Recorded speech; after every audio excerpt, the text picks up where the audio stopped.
Welcome to Win the Day from Back to the Bible. I'm your coach, Pastor Nat, and today we're going to learn how to respond and not react. Have you ever been accused of something that you didn't do? I have. And unfortunately, as a parent, I've accused each of my kids for things that they did not do. Now, when you've been accused of wrongdoing, how did you react? Did you get mad? Did you become defensive? Or did you remain calm and respond with wisdom? Well, Jesus was accused of treason and blasphemy while remaining completely innocent. How did he respond? Let's continue our study of the book of John in John chapter 18, beginning in verse 19. The high priest then questioned Jesus about his disciples and his teaching. Jesus answered him, "I have spoken openly to the world. I have always taught in synagogues and in the temple, where all Jews come together. I have said nothing in secret. Why do you ask me? Ask those who have heard me what I said to them. They know what I said." When he had said these things, one of the officers standing by struck Jesus with his hand, saying, "Is that how you answer the high priest?" Jesus answered him, "If what I said is wrong, bear witness about the wrong. But if what I said is right, why do you strike me?" Annas then sent him bound to Caiaphas, the high priest. Jesus has been bound and arrested for absolutely nothing. He was brought before Annas, the father-in-law of the high priest Caiaphas. It is clear that these trials will be a total joke. He is treated as guilty until proven innocent.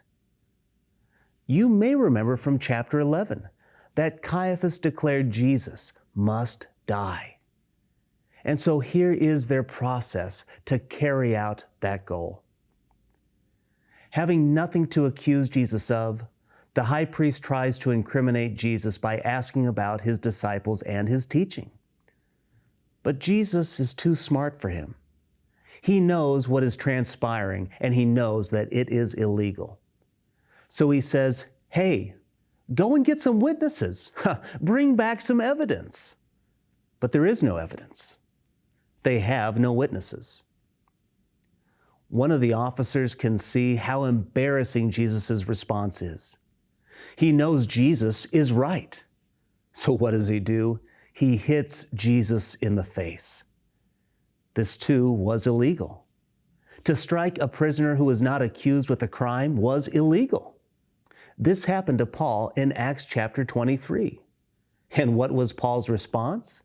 Well, Paul said, "God is going to strike you, you whitewashed wall. Are you sitting to judge me according to the law? And yet, contrary to the law, you order me to be struck." What's amazing is, Paul would go on to apologize in verse 5 for his reaction. Jesus was careful to respond with wisdom.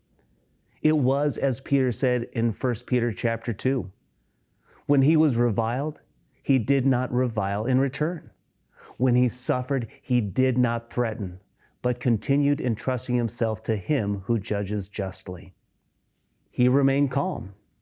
Jesus knew God was in charge. He knows that justice is coming.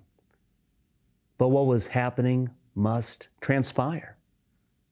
So realizing that this was going nowhere, Annas sent Jesus to Caiaphas, the reigning high priest.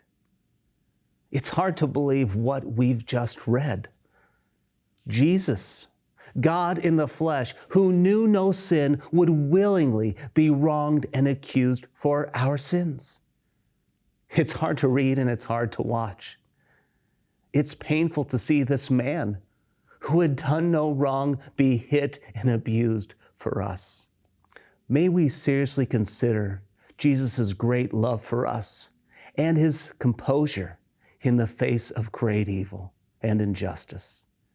It's my prayer that we will wait patiently as we face our own injustice. I pray we will respond with wisdom to each trial instead of react. When we respond as Jesus responded, we will win the day.